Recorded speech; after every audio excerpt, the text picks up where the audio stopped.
How's it going, everyone? It's Gadgets Boy. Welcome to another video. And Samsung just announced 3 new devices, the Samsung Galaxy S20 range.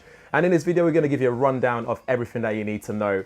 And my first impressions perhaps tell you what you should go for, which one you should go for if you're thinking of getting a new Samsung Galaxy S20. Let's check it out. Samsung just announced 3 new devices, the Samsung Galaxy S20, S20 Plus, and the S20 Ultra. All devices have 5G, and in the UK will come with the Exynos 990 processor chip, so the latest Exynos processor. Something also coming with all of them is a Quad HD Plus 20:9 display with 120Hz refresh rate, HDR10 Plus certification, and 240Hz touch response, which means when gaming you get a smooth experience. They can also shoot 4K at 60 frames per second and 8K at 30 frames per second. On all devices, Samsung also opted for the latest LPDDR5, which means you should see some improvements when it comes to memory management, multitasking, and running multiple applications simultaneously. The S20 is the smallest of all 3 of them, and I suspect Samsung will sell a lot of these. It comes with a 6.2-inch Infinity O display, and you can get an option for 128GB storage with 12GB of RAM, or 128GB of storage with 8GB of RAM. On the back, you get triple camera setup, so you get a 12MP ultra-wide camera with f2.2 aperture. You got a standard wide-angle lens, which is also 12MP, but with f1.8 aperture and optical image stabilization. And you have a 64MP telephoto lens at f2.2 with OIS as well. That zoom lens on the S20 can do 30 times hybrid zoom. On the front, you get 10MP lens with f2.2 aperture, and the S20 has a 4000 mAh battery, which should last you all day. The S20 Plus comes with a slightly bigger 6.7-inch Quad HD Plus Infinity O display, and only available with 128GB of storage and 12GB of RAM configuration, which again you can expand if you need to.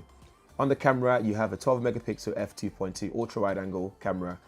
You got 12MP f1.8 wide angle with OIS, and a 64MP telephoto lens with f2.0 and OIS, and a depth vision sensor as well. On the front is a 10MP shooter with f2.2 aperture. Like the Ultra, you have a space zoom, which basically means you get hybrid optic zoom up to 3 times, and a super res zoom, which is up to 30 times as well. For battery, you get a 4500 mAh all-day battery, which should last you again more than all day if you really use it on a normal average usage. On to the biggest one, which is the main one. The S20 Ultra is what I suspect will be aimed at power users. It has a huge 5000 mAh battery in there with, it supports 45 watts of charging as well, so fast charging. So you can charge to 100% in just over an hour. You have 6.9-inch Quad HD Plus display, Infinity O of course, and all of them are dynamic AMOLED display as well.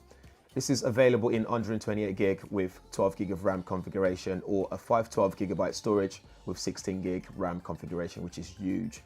And you can still expand the storage here as well, again with up to 1TB micro SD card. It's IP68 water and dust resistant, all of them are, by the way. And you got 120Hz display, which also supports HDR10 Plus. The quad camera configuration on the back consists of a 12MP ultra wide with f2.2 aperture, a whopping 108MP wide with f1.8 aperture and OIS. You have a 48MP telephoto lens with f3.5 aperture, and a depth vision sensor. Just like the S20 Plus, you also get space zoom, which is a hybrid optic zoom up to 10 times on this one, and a super res zoom at 100 times. It's ridiculous. On the front is a 40MP f2.2 and a 10MP sensor, so you get that ultra wide angle front facing selfie shots if you want to get more people in, which is also useful for Google Duo if you're doing video calling. The Ultra can also shoot 8K video, but what's amazing is that you can go back into that 8K video and grab a 33MP still from it, so not a screenshot in this scenario.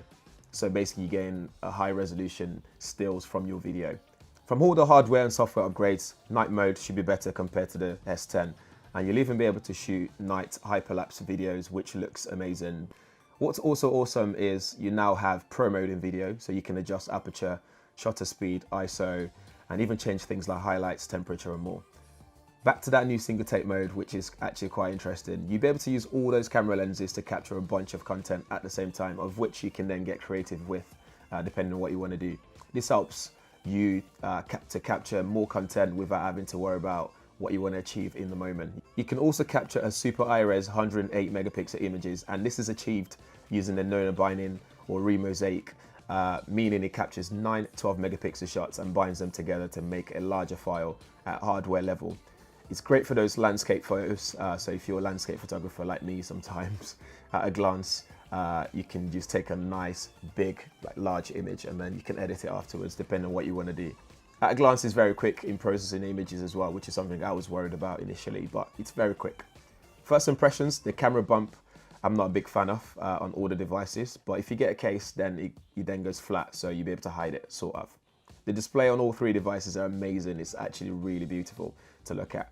8K video capture with the ability to grab a 33 megapixel still on the Ultra is amazing, though that's more of a pro user feature, I would assume.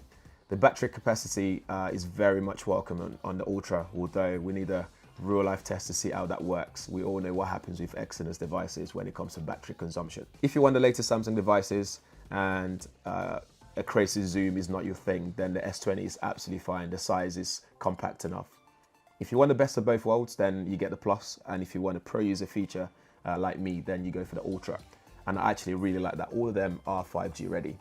So that's it for the Samsung Galaxy S20 series for this year. Guys, let me know what you think in the comments below. If you have any questions, feel free to ask as well. And I'm always on Twitter at GadgetsBoy if you need to ask me any questions as well. In the meantime, if this is your first time on this channel, make sure you hit that subscribe button and the bell notification as well, so you'll be one of the first people to know every time there's a video on this channel. Thanks for watching. See you in the next one.